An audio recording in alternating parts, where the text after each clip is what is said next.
Yeah. We're looking to lease. Hotel.com/sound.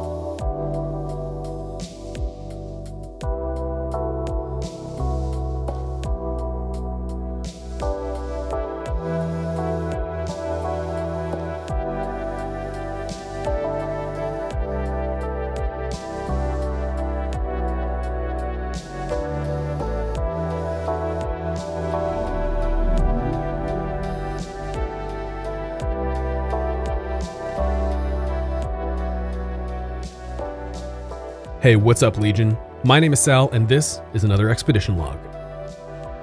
Today we kick off a 6-episode arc of dead malls up in New England, beginning with a tiny dead mall that I got kicked out of just before the place was torn down. As always, I hope you and yours are having a good time all the time.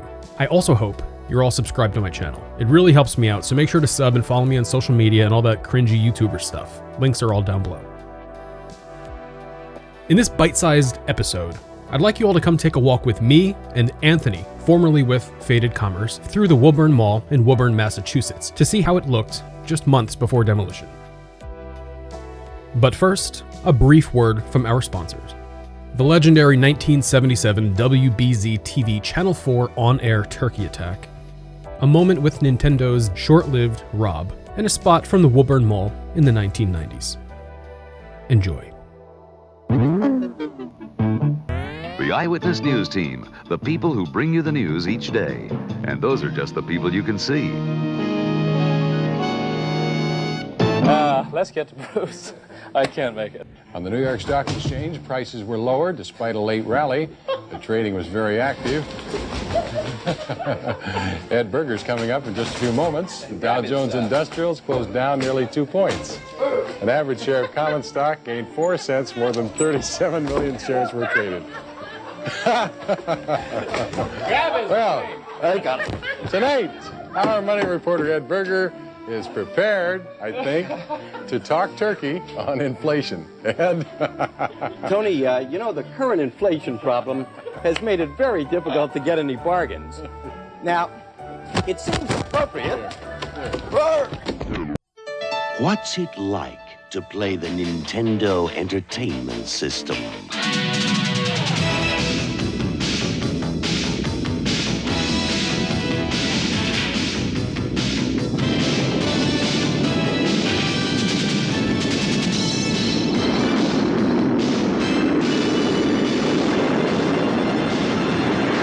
Nintendo Entertainment System. Now you're playing with power. If you think going to the mall is always the same old thing, then you haven't spent enough time at the Woburn Mall. Visit our stores and discover variety, savings, and fun. There's always something new happening at the Woburn Mall. Now your money goes twice as far. Be sure to save all your receipts the next time you shop at the Woburn Mall. You can use them just like cash. There's always something happening. Come see what's new at the Woburn Mall. When the Woburn Mall first opened back in the late 1970s, Kmart had nearly 2,000 locations, and they were destroying chains left and right such as Zayre, Caldor, and Bradley's. Kmart brought tons of traffic to the Woburn Mall through the late 70s and early 80s, and people loved the mall's dark, warm tones and the light rumble from the fountain and its faint hints of chlorine with the scent of frying oil from the various eateries in the distance. When Lechmere came in to replace Kmart, there was a shift at the mall, which would begin to see far less traffic through the 90s, despite having a market basket supermarket, which usually draws tons of shoppers. Eventually, a skylight was installed in an attempt to draw more shoppers into the once comfortably dim concourse. And in the early 2000s, the mall saw a massive renovation that would remove the fountains and seating areas entirely. This was the beginning of the end for the Woburn Mall. But let's dive into the full historical narrative with footage from 2 moments in 2019 showing a drastically different mall just before its demolition. The Woburn Mall opened on October 27, 1977, with a 9:30 a.m. ribbon-cutting ceremony for its senior anchor, Kmart. A Market Basket grocery store would serve as junior anchor. The mall was built by the East Bay Development Corporation at a cost of $7.2 million, which was financed by the New York Life Insurance Company. East Bay refinanced the mall in 1982 for $13,806,653.89, and as you'll come to learn, there were a bunch of shady figures that ultimately went down for fraud. In 1983, Kmart quietly announced a series of closures, including the Woburn Mall location, which shuttered on March 1, 1984. A Lechmere opened 6 months later on September 9, 1984. East Bay refinanced the mall yet again in 1986 through the American Savings Bank, with the value of the mall slipping to $10.4 million. Then, East Bay took out a loan against the Woburn Mall in 1988 through the Textron Financial Corp, based out of Delaware, in the amount of $2.6 million. The Lechmere chain was purchased in 1994 by Montgomery Ward, and just a few years later in 1997, Ward's announced that the department store wasn't a good fit for the company brand, and that all remaining Lechmere locations would be shuttered on November 7. About 1 year later, the former Lechmere space saw half of the building converted to a TJ Maxx and more, and the other half becoming an AJ Wright on November 15, 1998. It was at this time when East Bay would be pushed out to sell the mall, but that story goes back to 1978. Just 1 year after the Woburn Mall opened in 1977, East Bay was bidding on the new Assembly Square Mall project. And right as the plans were being finalized, the FBI caught East Bay in a securities fraud and tax evasion scheme. Ray Coots, a principal at East Bay, saw an opportunity and told then U.S. Attorney Bill Weld that in return for reducing or dropping their charges, he would deliver corrupt politicians from the area. Special Agent Jack Callahan went under the alias Jackie Collins, and he acted as East Bay's public relations officer, catching dozens of officials, including Assessor Robert Campo. Mr. Campo told Agent Callahan that he, quote, needed some help because his campaign costs had been so high. In return for Callahan's generous $5,000, the assessor lowered the Assembly Square Mall's tax assessment. This kind of corruption ran rampant through the entire area, despite the ongoing sting operation. And by the late 90s, the board for the firm that owned East Bay officially recommended that they sell the mall in 1998.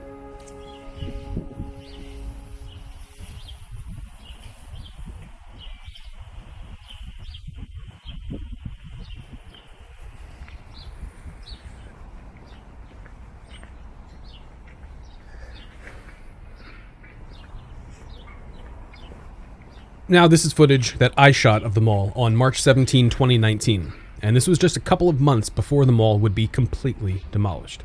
And when I got in there was some lady sitting inside the mall who I thought might have been a drifter.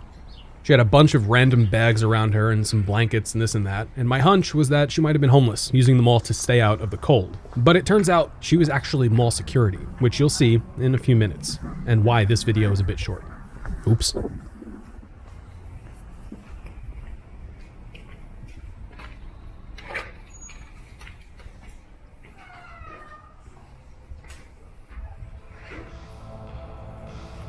Anyway, as we get inside the mall, let's get through the historical narrative. So East Bay put the mall up for sale, as directed by the board, and in 2001, KGI Properties bought the mall for $12.9 million. In 2003, KGI began a renovation to the mall, which had gone unchanged since its opening in 1977. The project saw the Lechmere building, which is behind us right now, that got split up yet again, where the TJ Maxx and More became half TJ Maxx and half Home Goods, and the AJ Wright closed in favor of a new Sports Authority, which is to our left, and that opened in November of 2004. By February 2 of 2005, Phase 1 of the project was completed, and the mall had newly updated mechanical systems, brand new entrances with colored kinetic lighting, new skylights, and storefront remodels. Phase 2 would be completed a few years later, by February 6, 2008, which saw new tenants such as DSW and a Talbot's Outlet. In all, the work cost KGI over $30 million. Along with this project, though, the city built new roads and updated their infrastructure for the area, which allowed a Lowe's home improvement store and a Target to move in, which brought a ton of new traffic to this long, ailing mall.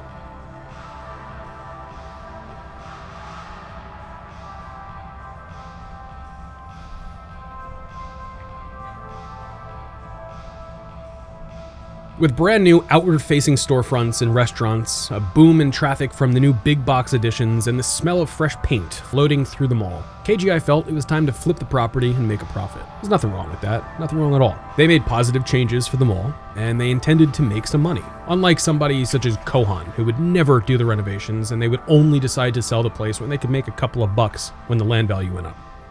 So a few years after the Phase 2 dedication, KGI put the mall up for sale. Bentel Kennedy, a Toronto-based real estate investment advisor, purchased the Woburn Mall by October 15, 2012 for a whopping $62.1 million. Really nice job, KGI.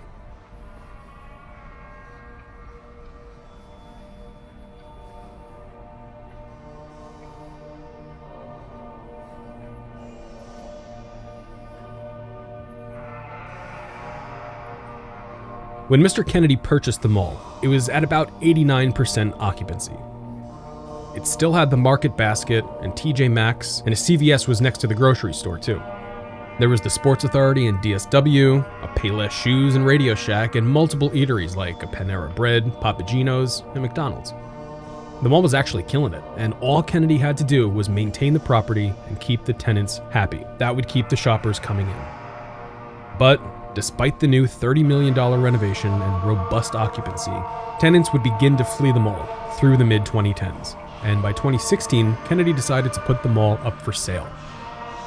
After about a year, Boston-based Eden's LLC purchased the mall in September of 2017 for $44 million, which is much less than the $62.1 million that Kennedy purchased it for.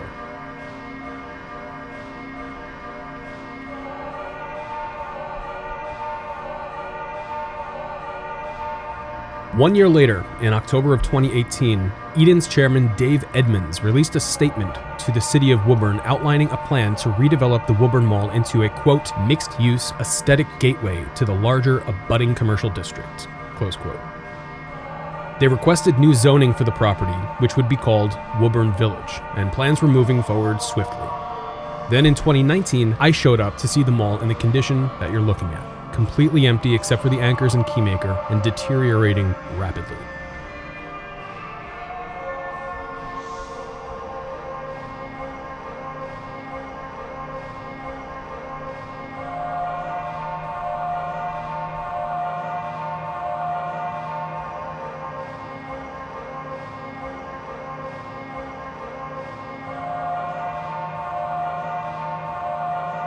Demolition of the Woburn Mall began in June of 2019, just 2.5 months after my visit. Construction would stall out when COVID hit temporarily, but the work was completed by September of 2021. A brand new Avalon apartment building takes up most of the space of this former mall, with the Market Basket, DSW, TJ Maxx, and Home Goods all moved into new buildings. And that's where the story comes to a conclusion. I really do wish Woburn Village and the city of Woburn and its people nothing but the best.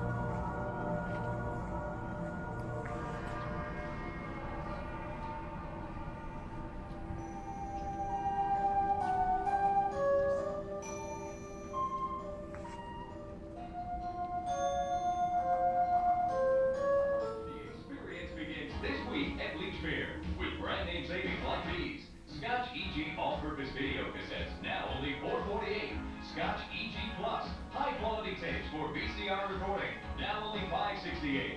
Scotch brand floppy disks, certified 100% error-free, now only $8.98 for the 10-pack. Experience store like you never seen before. At least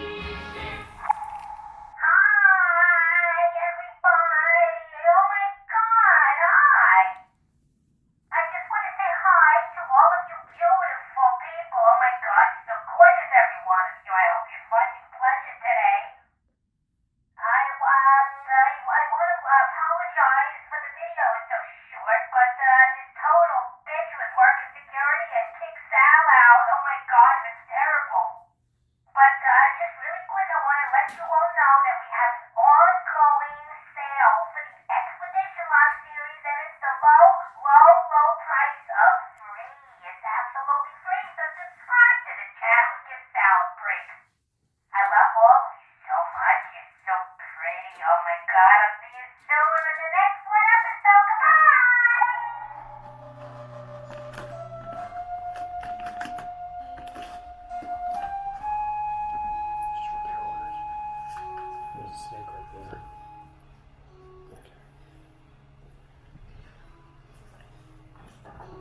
So as you're going to see here in a second, we're about to get kicked out of this mall. So let me just say a quick thanks for watching my video. I appreciate all of you who directly support me on Patreon and the super chats and everybody else who's given me a couple of bucks here and there. Thank you so much to all my elite explorers. All of you totally rock and you keep this thing going. Make sure to subscribe and ring the bell so you know when my next episode comes out, and follow me on social media and join my Discord server, home of DMod, to chat with me and others like me directly. I know how cringe it is for creators to ask for subscribers, but it really does help my channel out. Links for everything are down below. I'll be back soon with ExLog 110, featuring the Berkshire Mall in Lanesboro, Massachusetts, to continue the 2019 New England tour. But in the meantime, please take care of yourselves. Be safe out there, and have a fantastic day. Excuse me, folks. Yeah, You're not allowed in there. Are you at the mall? we're looking to lease.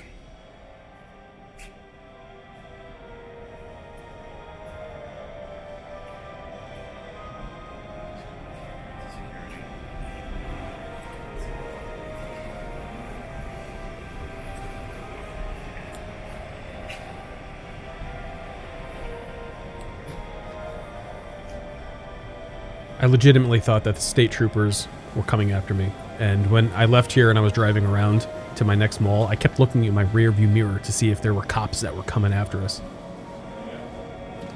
Yeah, let's go. Totally irrational to think that, but in that moment, I really did think that the cops were launching a huge manhunt because I filmed inside a mall. Oh, that's so silly. Anyway, thanks again for watching, everyone. See you again soon for ExLog 110.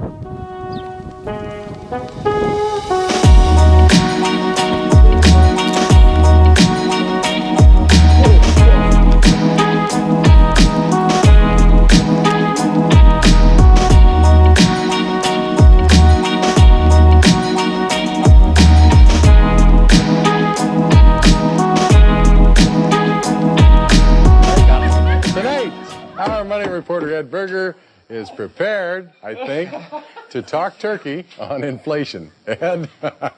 Tony, you know, the current inflation problem has made it very difficult to get any bargains. Now, it seems appropriate.